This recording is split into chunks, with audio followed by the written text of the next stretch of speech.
But first, Milwaukee's Fire and Police Commission can't reach a decision on who will be the city's next police chief. If I was counting right, that is a tie for the board, 3-3.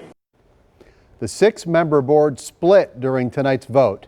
Half for the Dallas Deputy Chief Malik Aziz, half for Hoyt Mahaley. He's an FBI agent and a former Milwaukee police officer. So what happens next? New at 10, Ben Jordan explains where we go from here.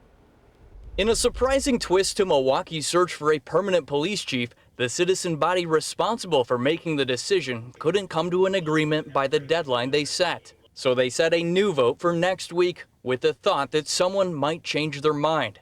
I'll defer for next week, and you're welcome to talk to the candidates, clarify any additional information you might want to get from them. The 3 commissioners who pledged their support for Malik Aziz say his progressive approach to community-oriented policing is needed in Milwaukee.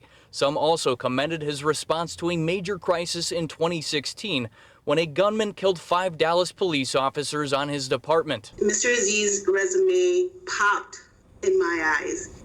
He literally was building his career for this point to be a chief. The other 3 commissioners backed Milwaukee native Hoyt Mahaley, citing his track record of building bonds with churches, business leaders, and youth to address civil unrest issues. I believe that Mr. Mahaley would be the chief to take us to the next level and to the next chapter in this city and to repair the community police trust. But even before the commissioners ended in a tie vote, one community member shared frustrations with how the FPC has been operating for the past year. I have been let down by this commission. The city has been let down. Greg St. Arnold says he didn't like how the commission neglected to give former Chief Morales due process before he was demoted back in August. Since then, the FPC has lost its executive director and a commissioner to resignations. That commissioner could have broken tonight's gridlock. Mayor Barrett responding in a statement tonight saying, "I would have preferred that the commission made a decision tonight. I think what we're seeing is the messiness of democracy in action. I remain optimistic that we will have a chief in place in line with Chief Brunson's timetable."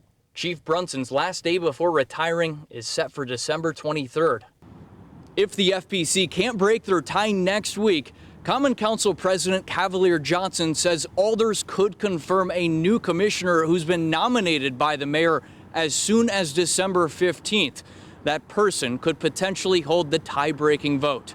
Reporting at City Hall, Ben Jordan, TMJ4 News.